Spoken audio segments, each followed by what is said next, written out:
বাউল সমিতির সভাপতি ছিলেন এক সময়। আবুল সরকার সাহেব তিনি অ্যারেস্ট হয়েছেন। তো অ্যারেস্ট হয়েছেন কিছু কথার জন্য। কথা হলো, বাউলরা পালা গানে জীব পরম যখন পালা গায় তখন জীব হলো মানুষ, পরম হলো আল্লাহ, মানে জীবাত্মা আর পরমাত্মা। পরমাত্মায় আল্লাহ, জীবাত্মায় হলো মানুষ।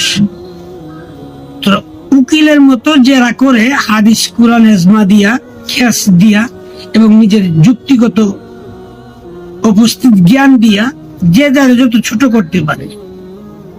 যে পরম, যে আল্লাহর পাঠ করে তাকে বলা হয়, তুমি আল্লাহর ৬০ পয়সার দাম থাকতো না আমি মানুষ যদি না হইতাম, আমি যদি তোমার না ডাকতাম, ইবাদত বন্দেগী না করতাম, তোমাকে কে চিনত? আবার যখন পরম উঠে, পরমের পালা জেনে সে যখন উঠে, সে উঠে বলে, আর আমি তোমাকে সৃষ্টি করছি, আমি তোমার মনিব, আমি তোমার স্রষ্টা, আমি সৃষ্টি করছি বলেই তো তুমি আমার নাম নিতে পারছো, তাহলে আমি তোমার বড় না? এই যে পালাগানের যুক্তি তর্ক, এটা হলো পালাগানের যুক্তি তর্ক। এখন আল্লাহ এক জায়গায় বলছে, আউয়ালুমা খালাকাল্লাহু মিন নূরি, আমি সর্বপ্রথম নূর সৃষ্টি করেছি, হাদিস বলছে। এবং ওয়াইস কালা রাব্বুকা লিল মালাইকাতি ইন্নী জাইলুন ফিল আরদি খলিফা, আল্লাহ এক জায়গায় বলছে, আমি মাটির দ্বারা প্রতিনিধি তৈরি করেছি দুনিয়াতে প্রেরণ করার জন্য, খলিফা বা প্রতিনিধি। এখন এই দুইটা কথাই আল্লাহ পাক দুই সময় বলেছেন আল্লাহর প্রয়োজনে। তো এটার জন্য যদি আবু ভাই বললে থাকে যে আল্লাহর মাথার মধ্যে কিছু নাই, এইটা হইলো এক ধরনের বাউলি ভাষায় বইলা বলছে। এমন কোন জঘন্য ভুল না, এটার জন্য তার ফাঁসি হয়ে যেতে হবে। একজন আলেম সাহেব শুনেছি এই কথা বলতে বলতে গিয়ে আবুল ভাইয়ের ফাঁসি দাবি করেছেন এবং বলেছেন খাজা বাবাকে নিয়ে অনেক টিটকারিমূলক আলাপ করেছেন। খাজা বাবা গরিবে নওয়াজ ভারত উপমহাদেশে এসে ৯২ লাখ মানুষকে মুসলমান বানিয়েছে। আপনি আমি কয়জনকে মুসলমান বানাইছি? আপনারা যারা আলেম সম্প্রদায় এই দেশে আছেন, আলেমরা হলো ওয়ারাসাতুল আম্বিয়া, রাসূলের ওয়ারিসদার। আপনারা যদি রাসূলের ওয়ারিসদার হইয়া থাকেন, এক আল্লাহর পূজা করেন, এক আল্লাহকে মানেন, রাসূলের এক নবীর উম্মত আমরা, আমাদের মধ্যে আপনাদের মধ্যে এত দলাদলি কেন? নবীর জন্ম নিয়ে একদল বলেন জন্ম এভাবে পালন করা যাবে না, আরেকজন বলেন এভাবে পালন করতে হবে। আপনাদের মধ্যে এত গ্রুপ, আপনাদের মধ্যে এত ফতোয়া দিতেছেন, এত দলিল দিতেছেন, একজনকে একজন কাফের বলতেছেন, আপনারাই আপনাদেরকে চিনেন না।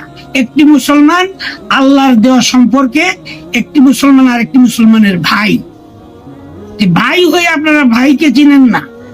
এই যে খাজা বাবা সম্পর্কে, একজন আল্লাহর ওলি হইল আল্লাহর বন্ধু, আল্লাহর সম্পর্কে বললে যদি তার এই ফাঁসি হইতে পারে, তা আল্লাহর বন্ধুকে ছোট করে দেখলে তার কি হওয়া উচিত? একজন অলির সম্পর্কে, খাজা বাবা কি গাঁজা খাইতো? খাজা বাবা কি কাউকে বলছে গাঁজা খাওয়ার জন্য? উনি একজন জবরদস্ত অলি। ওনারা ইসলাম প্রচার করিতে রাসূলের আদেশ পাইয়া দেশে এসেছেন। ওনাদেরকে নিয়ে এমন ধরনের কটূক্তি করা আপনাদের মুখে শোভা পায় না। ইউনূস সাহেব নোবেল বিজয়ী, উনি যখন আমাদের দেশে আসলেন, শতাশতি মানুষ বললেন উনি সুদখোর। উনি যদি সুদখোর হইয়া থাকে, আপনারা আলেম সম্প্রদায় একজন তো শুনলাম না যে উনার সম্পর্কে ফতোয়া দিতে যে উনার আইন মানা যাবে না, উনার আইনে চলা যাবে না, তাহলে আমরা মুসলমান থেকে খারেজ হয়ে যাব, উনি সুদখোর মানুষ। কই একজন তো দেখলাম না। এক বেটা মরেছে, কি কথা কইয়া এই বেটা তুলছেন, তুইলে যে আল্লাহর হাওলায় চলে গেছে এইখান থেকে মানুষটারে তুলে আইনা মারছেন, পুরাইছেন, এটি কি আলেম সম্প্রদায়ের কাজ? আপনারা আল্লাহকে মানেন, রাসূলের হাদিস বলেন, রাসূলের চরিত্র গঠন করতে পারছেন? রাসূলের চরিত্র আখলাক গঠন করতে পারছেন? আজও পারেন নাই। কেন? রাসূল এক খেজুর বাগানে গেছে পানি তুলতে, বালতির রশি ছিঁড়ে বালতি পড়ে গেছে, এটার জন্য ইহুদি রাসূলকে চর মারছে। রাসূল ইহুদির হাতে ধরে বলছে, আপনি আমাকে চর মারলেন, এর জন্য যদি ব্যথা পেয়ে থাকেন আল্লাহর রাস্তায় আমাকে ক্ষমা করে দিয়ে। আপনারা যারা আলেম সম্প্রদায়ে আছেন, কাউকে যদি ভুলবশত এরকম একটা চর মারা হয়, আপনারা তো মেরে ফেলবেন সাথে সাথে।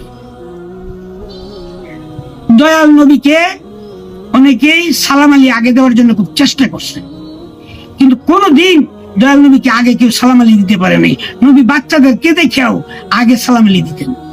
এই চরিত্র আখলাক আপনাদের মধ্যে আছে? নাই। আপনারা লেবাসদারি, আপনারা জার্জির মতো ফতুয়াদারি, নিজেরাই ঠিক নাই কখন। একজন বাউল মানুষ, বাউল তো সে মুক্তি না, মুকাদ্দাস না, সে তো উলাফাস না। বাউলরা হয় সাধারণ গরিব ঘরের সাধারণ পরিবারের ছেলেরা। আমি নিজেও বাউল শিল্পী সালাম সরকার। আমার লেখাপড়াই নেই, কোন রকম সিংসারটা করতে পারি, আমিও গান লিখি, আমার গানে ভুল ত্রুটি তো হতেই পারে। আপনারা যারা জ্ঞানীরা আছেন, যদি ভুল ত্রুটি করি সেটা আমাকে ধরায় দিবেন, আমি ভুলটা সংশোধন করে নেব।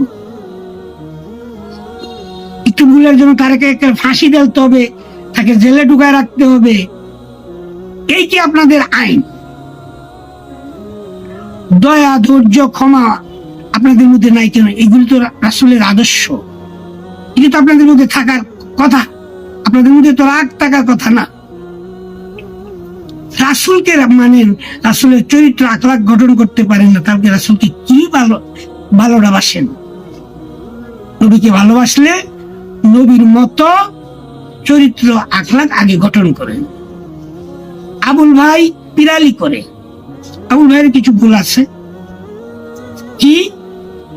উনি পিরালি করে, নামাজ পড়ে না, নামাজের কথা বক্তরারে কয় না। এটা আবুল ভাইয়ের এক ধরনের একটা ভুল আমি বলবো।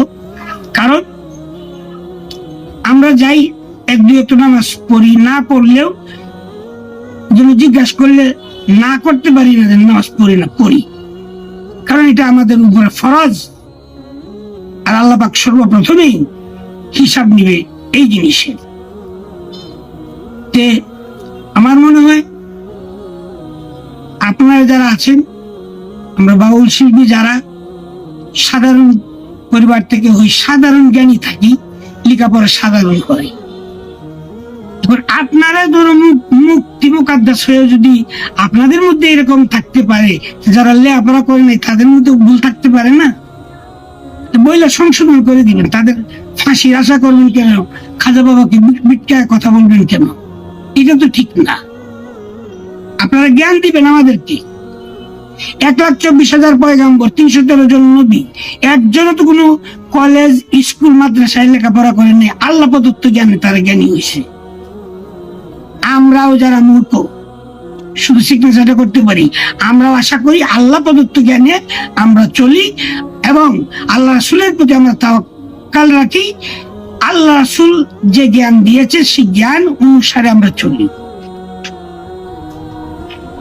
আমাদের বিশ্বাস এবং ঈমান। আসুন হিংসা বিদ্বেষ ছেড়ে দিয়ে দেশটাকে সুন্দর করে আমরা সবাই গড়ি, এদেশে ইসলাম কায়েম হোক, এটা আমিও চাই। আর বাউলদের মধ্যে এই যে পালা গানে গিয়ে কোরআন এবং হাদিস নিয়ে যে কথাটা হয়, দর্শক আমি একটা কথা বলি, আপনারা বিবেচনা করবেন।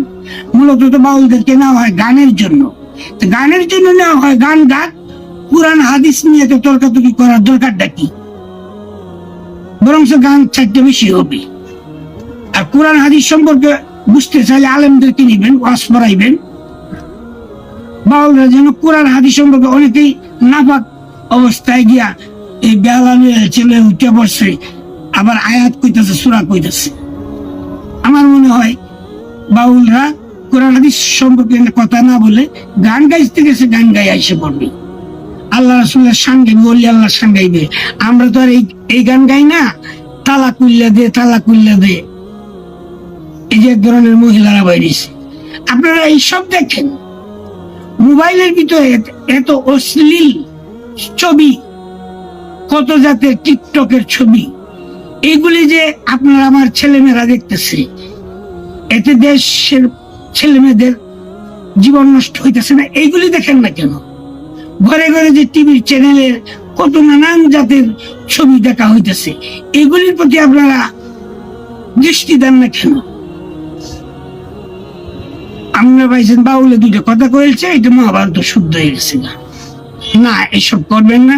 আমি সকলকে অনুরোধ করব, আবুল ভাই একটু ভালো মনের মানুষ, সকলেই আমি আশা করি দেশবাসীর কাছে অনুরোধ রাখবো, সকলেই আবুল ভাইয়ের প্রতি ক্ষমা সুন্দর দৃষ্টিতে দেখে আবুল ভাইকে যেন মুক্তি দেওয়া হয়। এদেশের সরকার, এদেশে ক্ষমতাবান যারা আছেন, আমি সকলের কাছে বিনয়ের সহিত বলবো, বাউল শিল্পী মানুষ, ভুল ত্রুটি তো মানুষ মাত্রই হয়, মানুষ তো ভুলের ঊর্ধ্বে না। আল্লাহর রাস্তায় সকলেই ক্ষমা সুন্দর দৃষ্টিতে দেখবেন।